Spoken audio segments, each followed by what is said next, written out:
Over the last 7 days or so, there's been a hell of a lot of drama surrounding Overwatch League. And in this video, what I'm going to do is break all of this down. Because is Overwatch League on the verge of collapsing?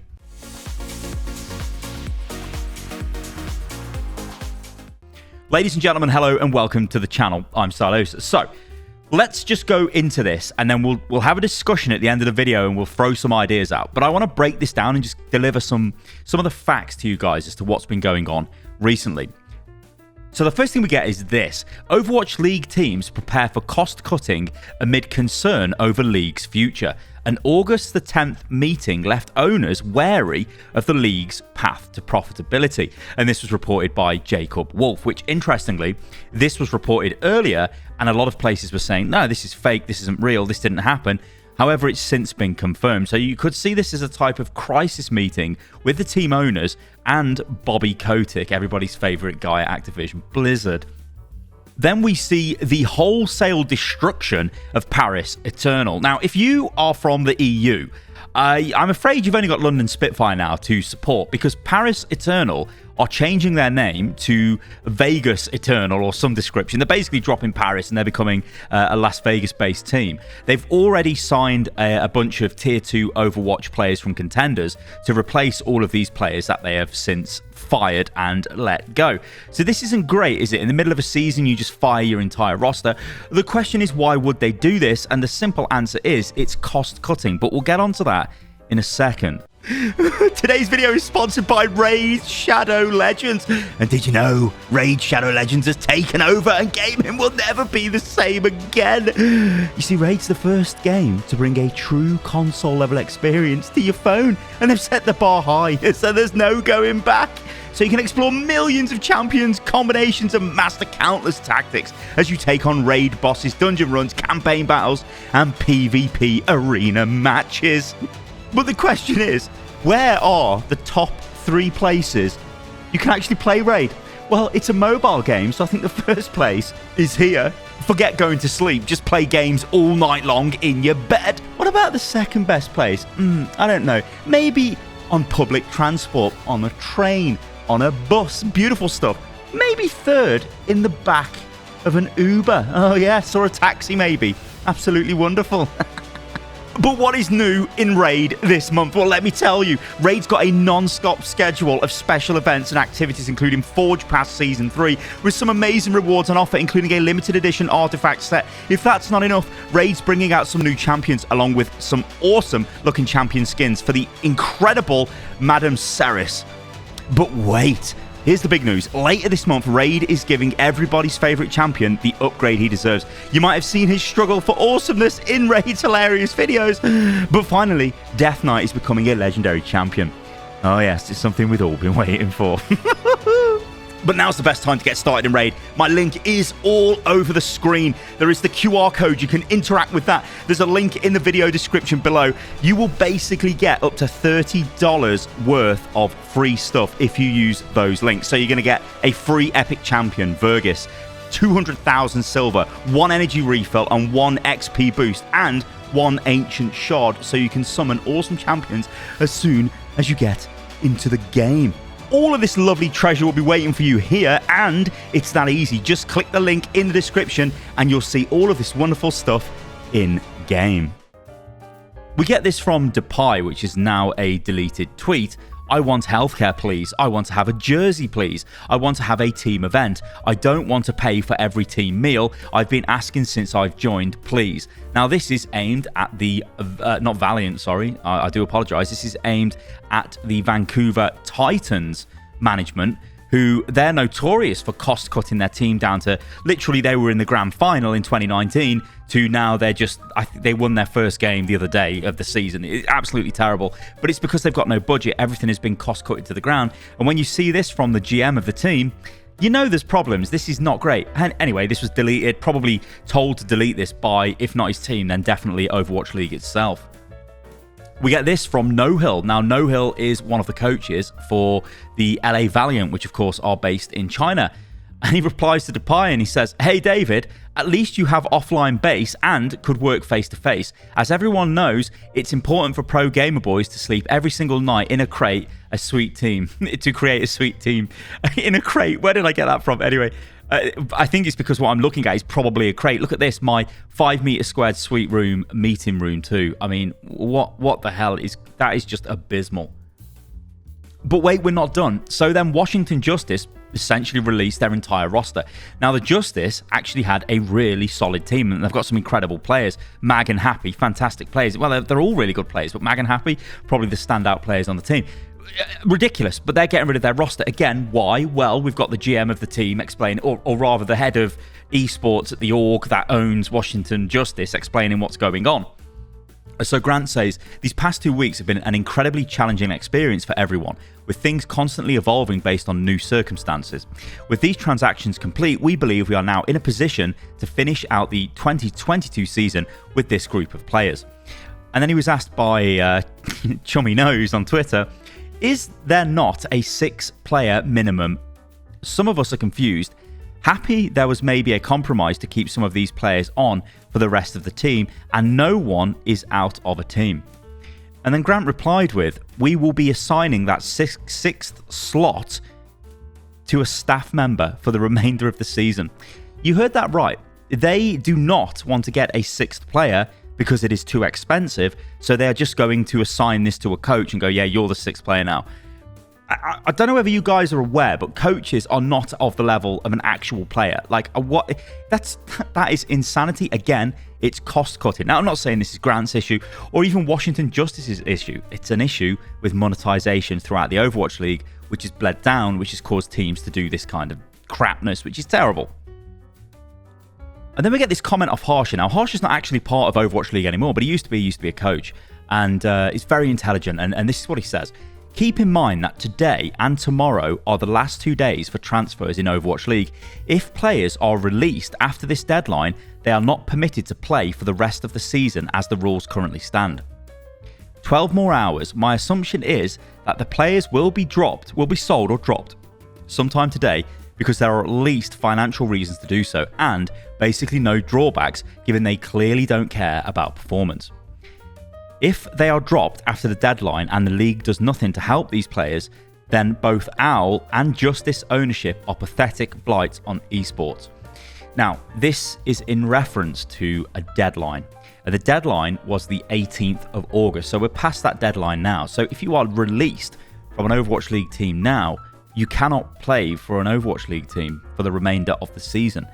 That's actually pretty bad. Now, if you get released from a team, like I said, today or tomorrow or any time in the future, you just can't play for an Overwatch League team this season. That is not great. What that does is put a lot of power in the team's hands, and they can use that to force players into worse contracts and all kinds of stuff. It really isn't great. So what's going on? This is the big question. Well, I want to show you guys this. Now, this data is taken from GG Recon, and I'll put a link to this in the video description below. This is from their research, this is from what they've been told, but this gives an idea as to the budgets for 2022 in the Overwatch League for the teams. So in the top tier, we've got Gladiators, who are winning pretty much everything. We've got Toronto Defiant, maybe underperforming a little bit, but it's still a really good team, and Shock and Dallas. These are all the best teams in the league. It's very clear they are the best teams in the league. Maybe Reign are playing okay as well, but, you know, it's pretty clear. Now, they've got an estimated budget of $1.2 million. The A tier has got $1 million. The B tier, $800,000. The C tier, and this is the critical tier, $650,000. And this will be critical for what I show you in a second in terms of how you run a team and the costs involved. And the D tier, $500,000, and then the E tier, $330,000, which actually isn't even enough to run a team. It's insane what's going on if that is true for Paris, which looks like it probably is, given what they've just done to their team and completely downsized it. So let's just move on to this. In the Overwatch League, you are required to pay your players a minimum contract of $50,700. Unless those players are in California, in which case you need to pay them $62,500. That's to do with labor laws in California. So this means minimum 6 full-time players per team. This means in terms of money, if you're on the lowest salary, which a lot of these teams are, bar the absolute best teams and the best players, almost all the players in the league will be on a minimum salary. 6 times 50,700 gives you 304,200. Now we go back to what Paris Eternal is apparently running on at 330,000. So they've essentially got what, like $26,000 left to find coaches, to do any kind of promotional activities with the team, and make content. And I mean, this is the other reason why we don't see content from Overwatch League teams. There just isn't enough money to do this. And of course, there are teams that run with 6 players. There are teams that run with 7, teams that run with 8, teams that run with more if they've got more budget. But that's the face of it. And on the minimum spend, you need at least $304,000 just for players. And that doesn't even include coaches. But we can see what Justice are already doing with their, let's just make one of our coaches a player as well to kind of get around this, which again is terrible because it's an extreme cost-saving exercise. Do you guys remember the Overwatch World Cup? I do, because I've been part of the World Cup every single time it has ran. I played in the first World Cup, which was not great. We're not going to talk about that. But then in the subsequent World Cups, I ran as the GM for the UK team. My entire prerogative was to develop UK talent, and I'm very proud that we did develop talent, and we gave players a platform to show off their ability, and a lot of those players made it to Overwatch League, and some of them are even there right now still in Overwatch League, which is awesome to see that. However, why was the World Cup a thing? This wasn't some sort of great, generous thing put together by Blizzard so they could celebrate the fan base of Overwatch. No, what this was for was to show investors in Overwatch League that geo-located teams have large fan bases. If you think about what Overwatch League, what the World Cup did, going around the world, you go to Paris, it went to China, Paris, I think it went to Australia, it went everywhere, all over the place. Everywhere it went, there was massive crowds. This is great material to sell to potential investors on Overwatch League, which in the next year or so would fire up, and you could have your own city and you'd have your own fan base. And that's what it was all designed to do, advertise the homestands, which were a critical monetization point for Overwatch League teams. However, we get this. I remember this very distinctly because I was actually in LA. I was flying back from a Echo event to see the new hero Echo in Irvine. And I got a phone call because at the time I was working with Spitfire and we were working on the event that was going to be ran in London in Wembley Arena. It's cancelled, they said. And I was like, you what? It's cancelled? Well, we didn't know about COVID at this time. Yeah, it's because of COVID. Everything's got to be cancelled and homestands are essentially all gone. So what this did was completely gut the teams that have, they spent a ton of money setting these up. I know the Spitfire one's ridiculously expensive. It's in London, it's in Wembley Arena. It's very, very expensive to run. It just had to be cancelled. Yeah, sure, these teams would have insurance in place so they can recover some of the costs and whatnot, but it's not great. Your thing you were banking on throughout all of the previous years of Overwatch League is now not, you just can't do it. So you can't sell tickets and you can't make money. This is a big problem. So how do teams make money in Overwatch League? This is a question I've asked myself, and it's something that I've been involved in before in the past quite intimately. The first place is the store, because yeah, you can sell team merchandise. Blizzard sell a lot of merchandise for the teams. You got your team jerseys and stuff. Now, I don't know whether this has changed, but back in my day in the Overwatch League, all of the teams shared this revenue. So it didn't matter if you were, at the time, NYXL, who were selling tons of jerseys, or Florida Mayhem, who was selling nothing and were not even investing in their team at that time. You still got the same share of the revenue, which was absolutely outrageous. Well, that's the way it was, right? So, okay, that's not great. Your merchandising, you're not making a lot of money off that. This is made even worse in the 2022 season by Overwatch League having no sponsors. In fact, it's got TeamSpeak, I think, and Upper Deck, which are probably not paying much money to be sponsored of the Overwatch League. This is because all of the issues with harassment at Blizzard caused all of the major sponsors to pull their support, which is highly damaging because the teams would have got a percentage of the sponsor money, and that would have allowed them to increase their budgets so they're not running on a shoestring, I guess, and would have helped them make the league more competitive. Teams also get money from this. Now, this is the Activision Blizzard Esports League contract, which is with Google. This is for $160 million, and it's a 3-year term. Now, This started in 2020 and this will end in 2023. So we're like more than halfway through this right now. Teams will get an amount of this, but you've got to remember this is between Call of Duty League and Overwatch League, and it's not the 160 million, right? It's a percentage of that, and then it's a percentage of that. It's really, really small. Basically, it's funds that are being used to prop up these teams, to keep them to keep the team owners actually running the teams and them not deciding to just peace out and get out of here. Because a lot of the team contracts were 5-year contracts. And, we're in the 5th year now of Overwatch League. So at the end of this, you say, well, we've had enough of this, we're out. Although I do believe it is quite difficult to actually terminate an Overwatch League franchise contract. Although never forget that Blizzard own all of these teams. It's not the team owners that own them. They just rent out a license to run the franchise. And they hope to make money through merchandising, homestand tickets, which they can't. And so it's not looking too great. So what is Overwatch 2? Overwatch 2 is essentially a relaunch of Overwatch's monetization with 5v5 PvP and some new game modes and stuff that we would have just got given, in Overwatch if the game carried on being updated as new heroes and whatnot. So this Overwatch 2 thing on October the 4th is, hey, we've got a new monetization model. Now, why would Overwatch League teams like this? Now, there is a caveat here. Why have Overwatch teams stopped actually or heavily reduced their spending this season when they know this is going to happen in a couple of months? You would expect them to increase their spending, right? Because if the game goes free to play and it includes monetization options for the teams, and they can then make money in the game through selling team icons or, gun buddies or all of this stuff, and that goes to the team, then it's a completely different landscape, right? So you would think they would invest, hoping Overwatch 2 kicks off. I think what the teams are doing are thinking October the 4th is going to be sort of like a meh launch for Overwatch, and it's actually when PvE comes out next year. That's when they're going to make a big storm, a big shout about everything that's going on. And you can actually read in between the lines here, because if the team owners are speaking to Bobby, as they did on the 10th of August 2022, they're probably told what's going to happen.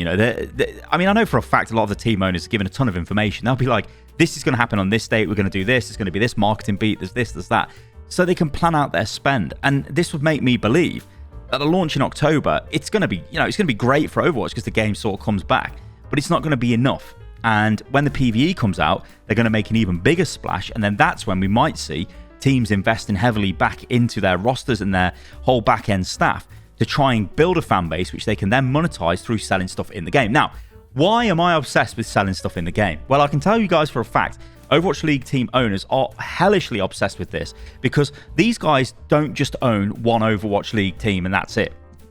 Maybe some do, but generally they don't. It's esports orgs that are running other teams, and they know how much money they make from other games. This is from the recent CSGO blog post. It's 10 years old, Counter-Strike Global Offensive, and this is what they say. 10 years, it's a big number, yet CSGO is stronger than ever. Over the past 12 months alone, we've seen more players than ever, averaging over 20 million monthly unique players, record viewership from majors, 2.7 million concurrent viewers, and massive community support with over 70 million raised for professional organizations, teams, and players. That there, guys, is the money maker. All that is in CSGO, it's things like stickers, it's the passes, it's that kind of stuff. You're buying it because effectively CSGO is a free-to-play game. I know that you pay to get the sort of whatever it's called. Is it called Prime? I don't know what it's called, but you pay to get like the proper matchmaking, don't you? So it's got less hackers in and whatever. But that there, guys, completely hits this nail on the head. These teams are hoping Overwatch 2's monetization is similar to this, and then they start making money, because the history of Overwatch, the monetization for teams has been absolutely terrible. The team skins, okay, they're okay. You buy tokens, and I'm sure the teams all get a share of the tokens, whatever the tokens make in sales. But it's completely different to buying like cars in Rocket League or flags. I think you could actually straight up buy cars, couldn't you? Like you could buy a Cloud9 car or a Fnatic car or whatever. All these other games. Just look at Dota, right? They're just there's endless examples of the way esports teams are supported by their game. So to finish this off, I did say I wanted a little bit of a mad ramble at the end, and I guess this is kind of the mad ramble section. Is Overwatch League dead? Now, this video has been quite a chunky one because I think there's quite a lot to cover and go over.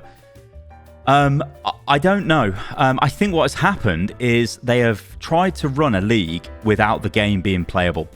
And I think they were pushed into a corner where they had to do this because the game simply wasn't playable.